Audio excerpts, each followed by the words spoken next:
Abijing iban plika kamera Namar pirex im kikmat chonga Kumpor per em mariang kasut rong pan siat jing e hangat to penpon Abijing iban plika kamera Namar pirex im kikmat chonga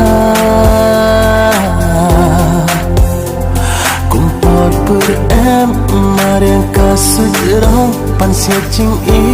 hangat to penpon Tang ya pira la e ngala e ngala e Tang ya pira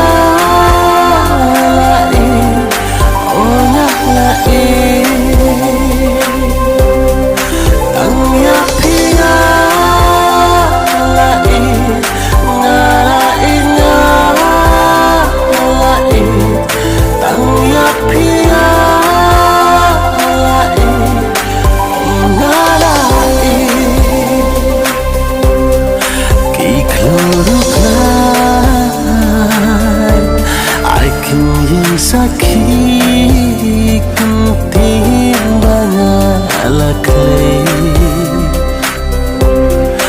Om di banyak syukran kaya pira dak nu ngasih Oh mit pasyagnay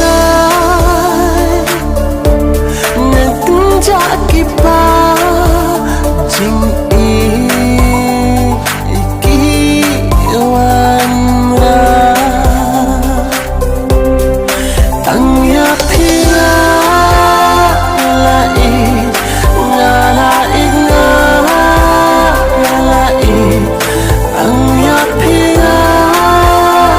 la e ona la e Tang ya pira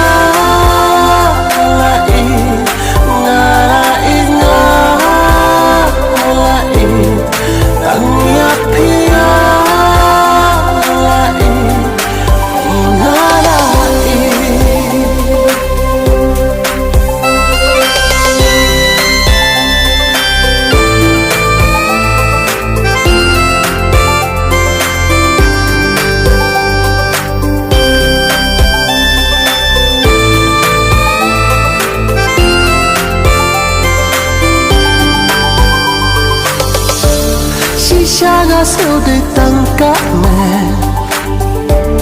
Pipa de kamunsin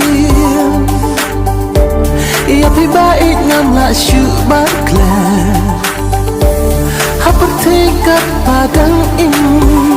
Am dan bala atik siya rupa Jing it kacungan